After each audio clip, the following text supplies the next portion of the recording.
Broadside Books and HarperAudio present The War on Small Business: How the Government Used the Pandemic to Crush the Backbone of America, by Carol Roth. Read by Chris Henry Coffey.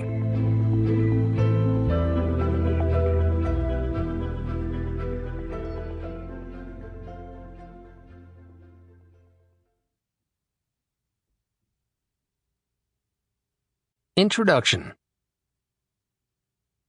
In 2010, I wrote a book, The Entrepreneur Equation, that warned small business owners about the risks of entrepreneurship and owning a business. I made a case for why it is so hard to be a small business owner and entrepreneur, let alone a successful one. I covered how ideas are easier than execution, why you are never really the boss, the competitive landscape, and why everything takes longer and is more expensive and more difficult than you expect it to be and probably should be. I talked about the challenges of managing cash flow, employees, and customers in an ever-changing world. With all of the challenges that encompass entrepreneurship, never ever did I think that the most significant risk facing a small business in the United States of America was the risk of the government shutting them down for months on end and preventing businesses from operating. Small business is the backbone of any economy. More than 99% of all businesses in America and worldwide are small businesses. In the United States, they account for around half the economy, but individually they remain fraught with risk and fragility. The threats that small businesses face daily are varied and numerous, which is why so many small businesses fail and so many more fail to succeed. Still, millions of small businesses persevere each day in the face of this multitude of threats.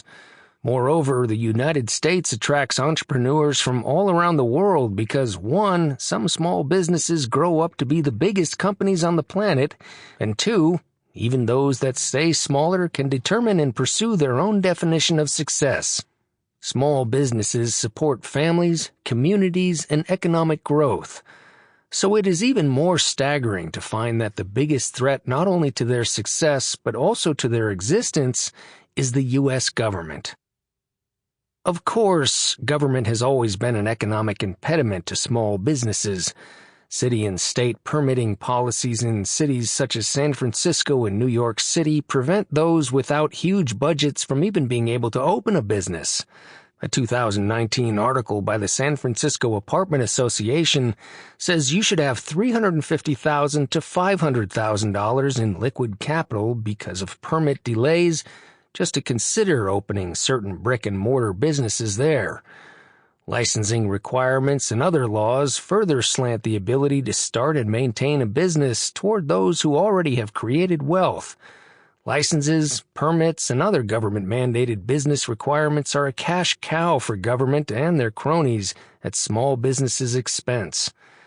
And then there is local government's penchant for giving tax breaks and other incentives to entice big businesses to their cities and states without providing the same, or in many cases anything of substance, for smaller operators.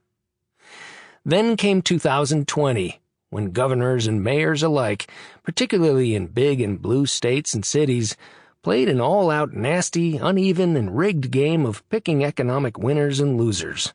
To no one's surprise, this did not work out well for many clout-lacking small business owners.